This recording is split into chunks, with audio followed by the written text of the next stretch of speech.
Hello! So this cup very well summarizes my feeling at the moment and also the story that I'm going to tell you. As does my clothes, I have to say. Oh my god. I got it in the boys section, of course. Like the kids' boys section. Gender fuck your clothes. Gender fuck your clothes. Gender fuck your clothes if you want to. Some of you know that, like, we haven't had the best time recently. And I just wanted to talk about it because I feel a bit shit. Yeah, maybe it will help other people, and if you want to give me some love, that would be appreciated, but you don't have to, no pressure. Also, I just want to appreciate my new tattoo. I love ya. I love ya. You look great. I like it how it like comes here as well, and I can see it a lot. It's of a burning house. Yay, you're the best. It's a bit high, isn't it? Yay, you're the best. It's about conflict at home, which I grew up with, which is actually relevant for today as well. It's like funny in a not funny way, like horror funny or like sad funny, do you know what I mean? So if I laugh in appropriate moments, it's because I'm doing like a horror laugh, like a what the fuck laugh, does that make sense? Which is like one of my ways of dealing with stuff. Feel free to watch and listen, but I'm going to put some content notes so you can choose what you're comfortable with. So yeah, if it's not really your vibe or it's not really what you are comfortable with, then just go somewhere else.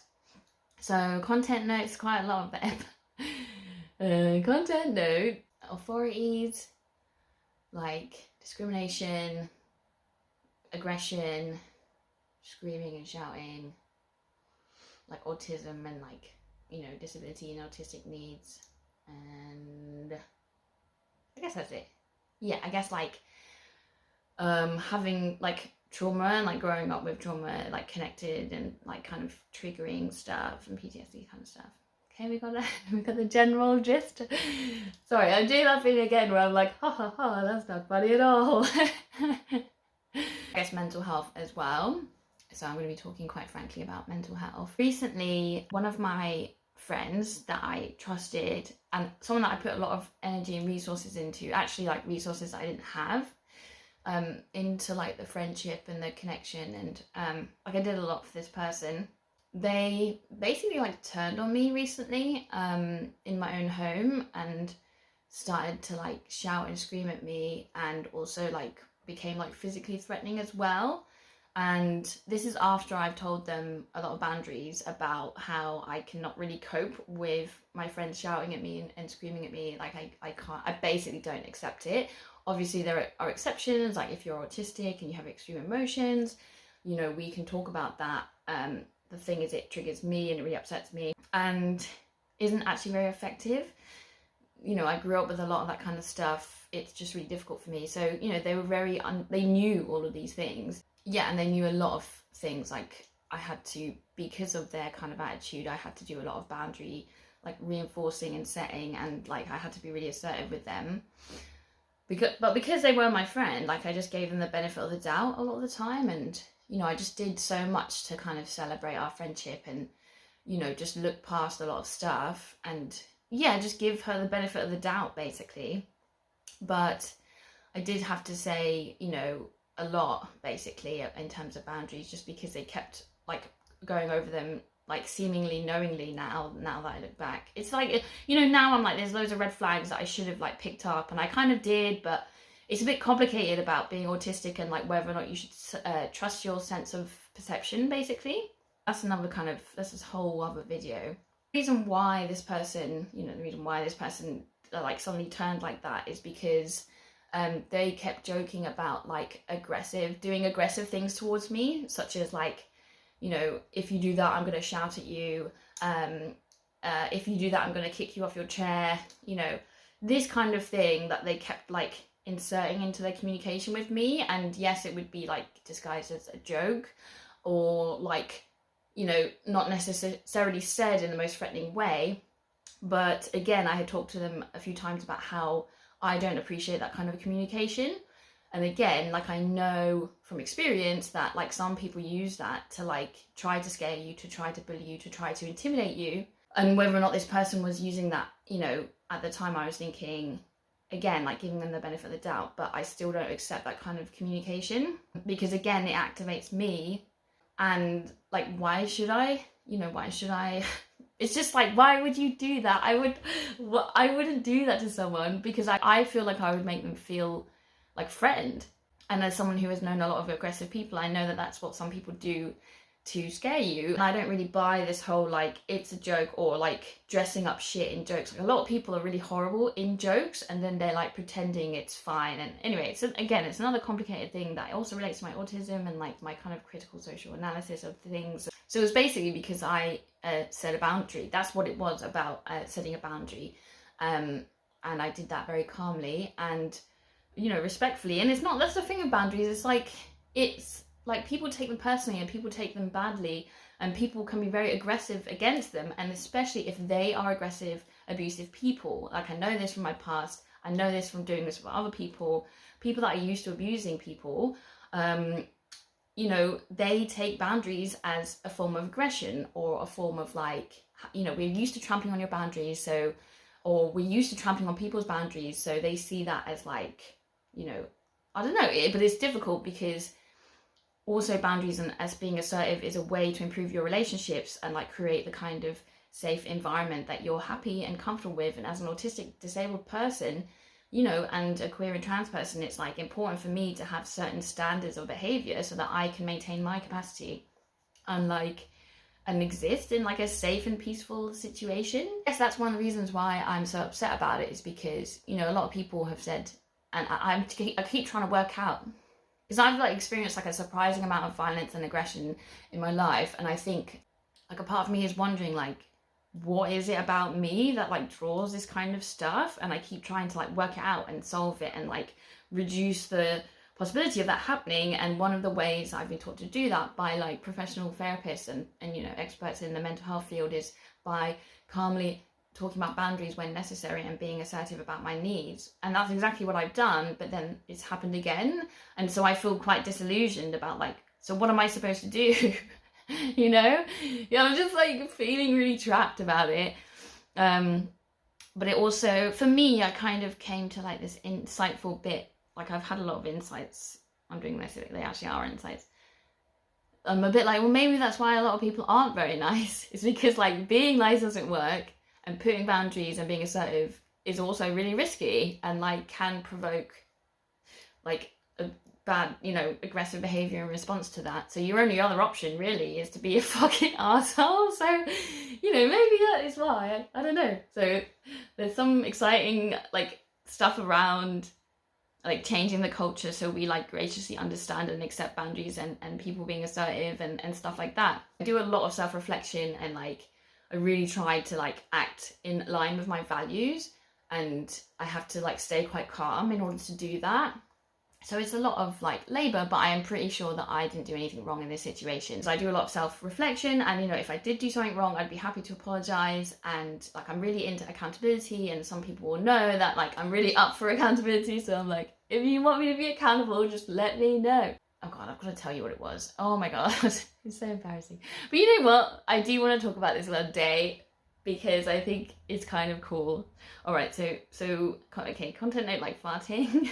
It's so funny, and this is also another thing. It's like quite funny, but also like I don't necessarily want to talk about this, like, but I kind of have to. Like, I had to tell the police about this. Me and my partner have this jokey thing where we like fart in front of each other, and it's just like a funny thing that we enjoy, and it's quite funny for us. But we've also established with this other person, like, she's comfortable with doing that as well, and she's been farting in front of us, and it's all like quite funny and fine. Anyway, so that's what it was about. I just farted at my partner. Oh my God. And and then she was like, if you do that to me, I would kick you off your chair. So it doesn't make any like logical sense as well. I'm really trying to like grapple with that. I do want to talk about like kind of bodily like taboo kind of stuff one day, because I do think there's a lot there, and whatever, there's a lot of joy in fighting for some people. So it's just so silly.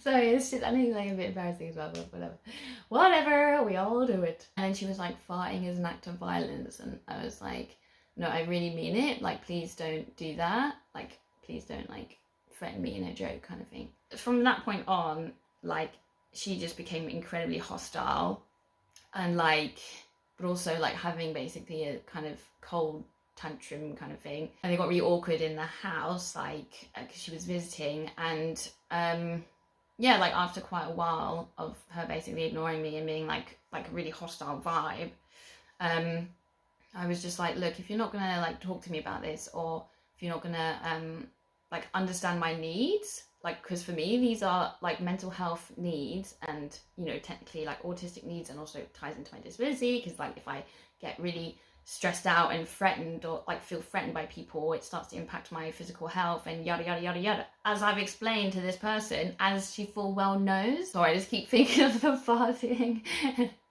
Oh, it's so embarrassing.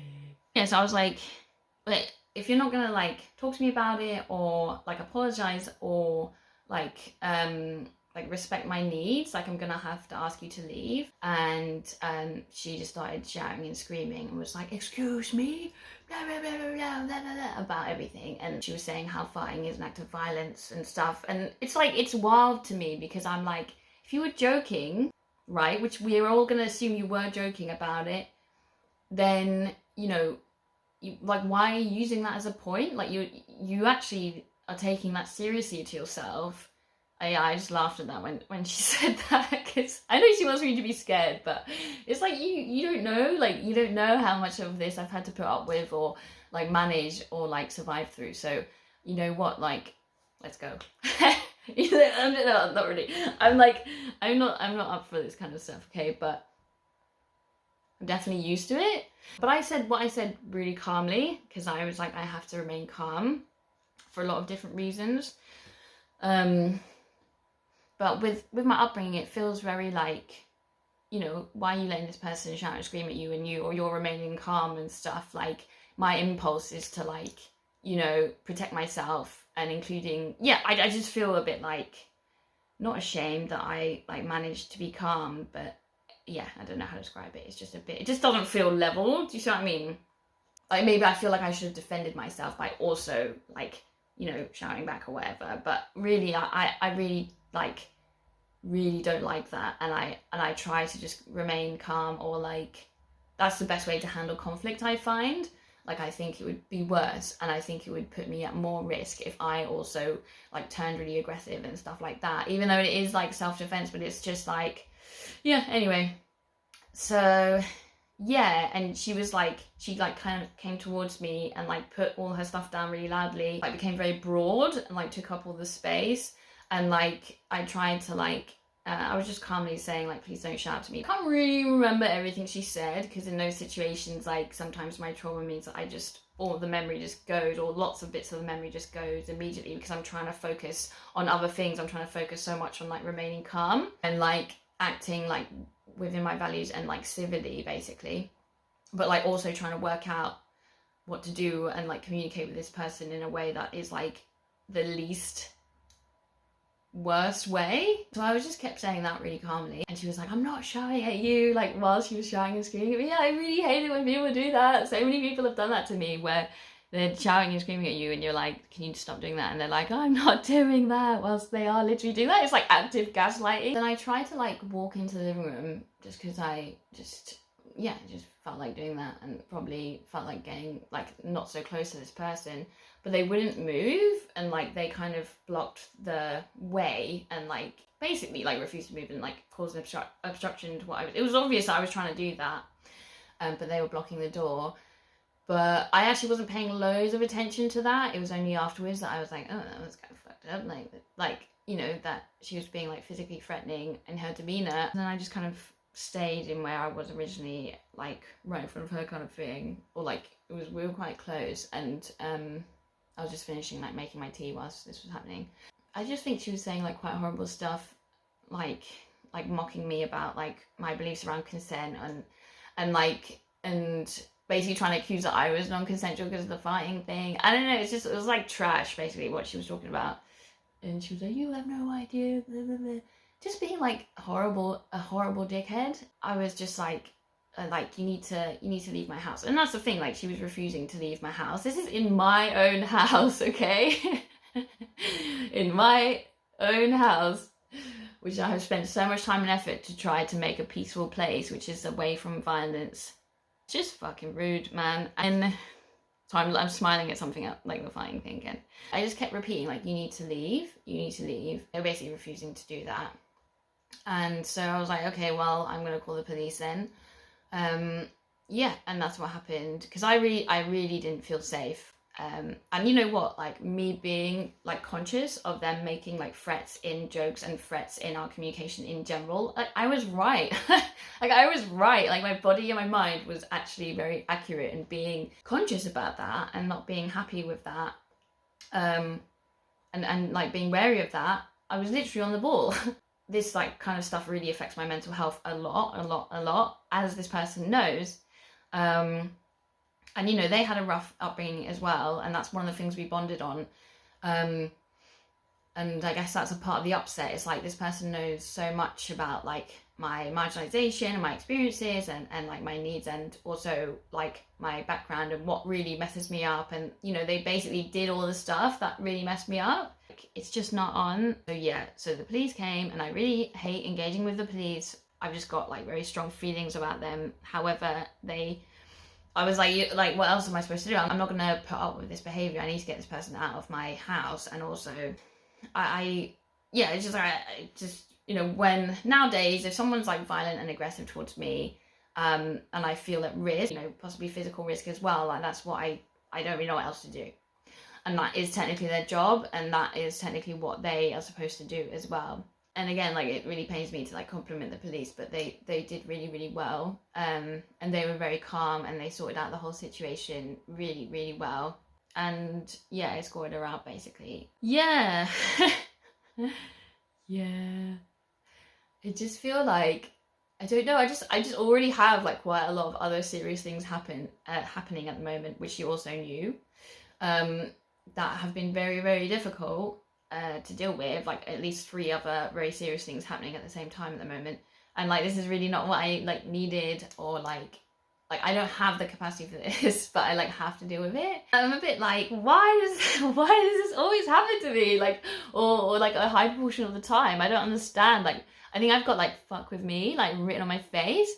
Yeah, it just makes you feel very like, yeah, it's really difficult, you know. It's really difficult, but I know that I'm really strong. Like, I know that I'm a really strong person. That helps. I just feel like this sense of betrayal, like, some of you will know that I've had like abusive friends in the past, and like, you know, abusive relationships and abusive family relationships, and I'm just a bit like, and abusive colleagues. I think I just need to turn into a fucking asshole, and then maybe people will leave me alone. Or I just won't talk to anyone again. And it just confuses me, like, because I put so much stuff into this, into the relationship to make it healthy, and I celebrated so much, and I appreciated so much of this person, and I told them that I really, you know, loved and appreciated them, and also, like, I used my privileges to try to support them where possible. And, you know, I think some of it was like, she was jealous of my, you know, living situation and my relationship. Like, that definitely came across, like, on reflection at the time. Like, that's the thing, like, during, I like overlooked a lot of the stuff, and I was like, oh, it's, you know, whatever, like, I can, you know, we can handle this as a friendship, like, you know, they just need to, yeah, I just spent a lot of time like having a nice time and like celebrating our friendship and stuff, and them as a person. And yeah, and now I'm kind of kicking myself that I didn't really take my red flags very seriously, or I kind of overlooked them because I thought they were my friend. But they obviously weren't. So, and I'm not saying this to be woe is me or anything. Like, I just think like marginalized people will just have a lot more stuff to deal with for a lot of like different reasons. But I think one of the reasons why I'm sometimes a target is because I'm quite different, and also like people, I'm quite like, I wear my heart on my sleeve and I'm quite open, but it's very difficult for me to not be like that. So like marginalized people just have higher rates of this stuff happening to them, and that's another reason why things are so difficult, because not only are you dealing with like marginalization stress, but you're also dealing with like a higher proportion of like aggression and violence and bullying, which like not all the time, but like research and statistics show that is like does increase, and you know, that's why it's important to recognize like marginalization and intersections of that. it's just difficult. Like also working in diversity and being like intersectionally anti-oppressive, like that also puts you at risk as well, because people that like try to protect marginalized people or stick up for marginalization, not only are they usually marginalized themselves because they're interested and they understand the suffering of that area, but like people don't like that as well. Like people will respond badly to that, hence the boundaries and like someone responding badly to that. And you know, this is just a very basic example, but I'm just saying, like, there's a reason why like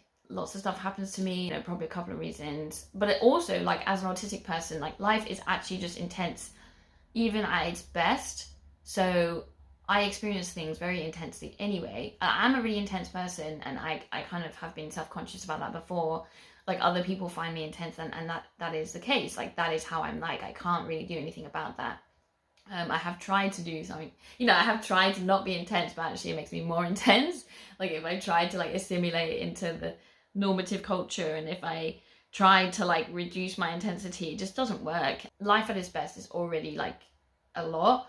The distress that comes with like the difficult parts of life is a lot. It kind of reminds me of this feminist book, I can't remember the name, but someone has this power where she can feel other people's emotions very like strongly, and it impacts her emotions very strongly. So it means that in this apocalyptic world, like people actually, those people are more at risk because people recognize that and go after that because they're like, you're vulnerable.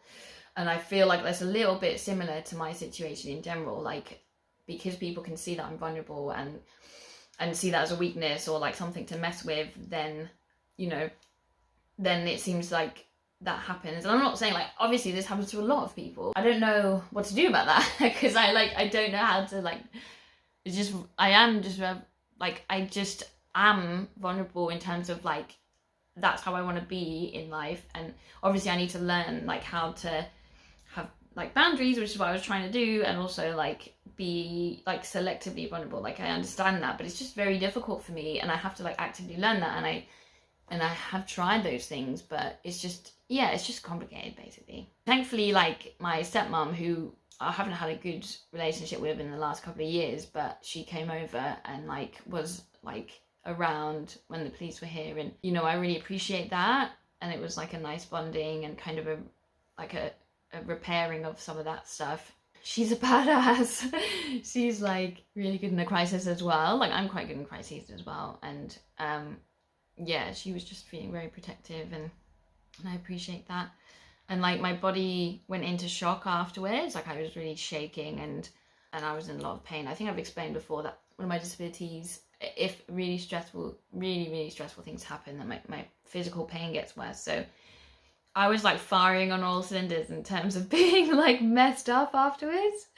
I don't know if that's the right expression, but I was like, oh my god, like mentally and physically. Oh, it sucks. It fucking sucks. This is helping me, and I have a lot of support. I have a lot of great friends. I do. I know this story is like, it was one of my friends, but I do have like real golden like people I can trust, and just sound people that are also, you know, if they mess up, they'll be like, I'm sorry about that. You know, it's fine. It's easy. You can move on. And the same here, like they know that I'll be like that, and it's great, and it develops a friendship and makes it healthy, and it's great. Bloop, bloop, bloop, bloop, bloop. I'm lucky. I have a lot of healthy friendships. Obviously my partner's really supportive, and also I have like a lot of mental health and like therapeutic support. I have a lot of mental health skills that I'm actually really good at like applying, which is, you know, it's, what's that expression, damn it? When it's like, and a good job that's the case. You know, it's because I've had to have them. Do you see what I mean? It does make you feel very like hopeless, but I'm sure that will pass, and I'll be good. I already have problems with trust and stuff like that, and it's like it doesn't really make that stuff feel very good. And also it makes you feel a bit like when you're trying to do stuff to support people or be kind and generous and like and kind of express love to other people and support and like try to like have community or whatever, I think when it is like so badly like kind of treated, then it puts you off like trying to like be supportive, and you know, this person was in need again because they had like an aggressive like past, and like I was doing a lot to support them, and like, you know, it's just like, it puts you off, like helping people who are struggling. And I'm still going to do it. I sent them messages afterwards that I was like, you know, it's totally unacceptable that you did that. I'm not going to be bullied and intimidated in my own house. You know, I have explained to you that I don't accept that kind of behavior. I can't believe your behavior after like everything we've done for you. And I don't want to, I don't want to hear from you ever again. It's dead. I'm burnt. It's like you're burnt, you're kind of done. It's done, you know. I'm not down. It was so annoying, yeah, because I made this video like afterwards and it was really good.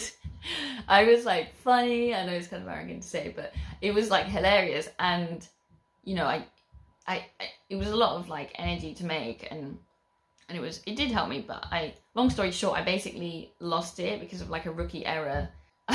And I was in the video, I was talking about like how life throws stuff at you, and then you're like, all right then, okay, I can handle this, I'm gonna try, and then it throws like more stuff, but it's like, we're talking like serious stuff at you, and then you're like, okay, like, I know you're trying to like have a joke with me, and you know, life, okay, you know, I can just about handle this, even though I have like reduced capacity and energy and blah blah blah blah. But then there's like, you know, loads more stuff like at once happens, and it keeps happening, and I feel like that's a bit like how I feel, and I think that's when people really struggle like mentally, is when life is really difficult on multiple cylinders at once, because you're just like, I cannot cope, you know, I can't deal with this, but you kind of have to. The impact on my mental health has been pretty serious, but again, like, I'm kind of used to dealing with this stuff, so I'm like, I know that I'm gonna be okay and you don't have to worry about me. But you know, I am gonna just briefly talk about like passive suicidal ideation, so you don't have to be here for that, but I do think it's important to talk about these things sometimes. You don't have to, I'm not like at risk, like thankfully. I also have some spiritual beliefs that like block active suicidal ideation most of the time. These kind of things, and especially like as I've explained to this person, like I get really triggered by this stuff, so it brings up lots of stuff from my past as well, and that's the kind of stuff that really, like, yeah, it's just like the suicidation passive stuff like gets much worse for me. It's just like not very nice, do you know what I mean? Like, it's just not a very nice experience, and it's something that I've had to deal with since I was a child because of growing up in like a really horrible place. It's just like unpleasant, you know.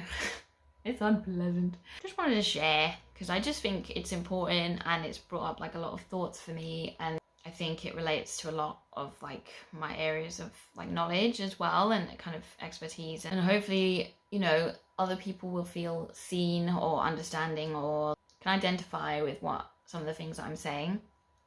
But if you want to shoot me some love, like, that would be much appreciated, but no pressure. That would be nice. Yeah, I just think I really need a community, and you know, I think that's what the world needs at the moment, and I think we're realizing that that's what we need to be able to cope with all these difficult things. Yeah, but I've also had a really fucked up time in community, so it's like, oh god.